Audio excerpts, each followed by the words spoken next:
هز القران نقراه، تفرج في شي حاجه واخا، ولكن فاش كتفرج مازال دوك الافكار كيبقاو يدوروا لك في الراس. انا كيبان لي الحل الوحيد هو انك تغير، مثلا جالس في وسط في السداري ولا كي كنقولوا في الصوفا، نوض من هذيك البلاصه ونوض سير للكوزينه، دير شي لعيبه، خرق شي لعيبه، ولا كما قلت لكم خرج من الدار كاع، سير خرج من الدار. انا من جهه النظر ديالي كنقول، وانتم شنو كديروا في هذه الحاله هذه؟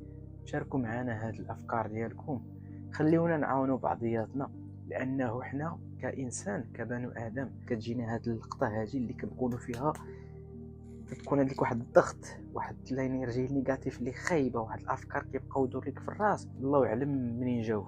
خليونا نعاونوا بعضياتنا، مع التجارب ديال الحياه نقدروا نعاونوا بعضياتنا. سؤال خوت، الا كانت عندكم شي افكار خليوهم في الكومنت لتحت، وشاركوا معنا التجارب ديالكم والافكار اللي كتديروا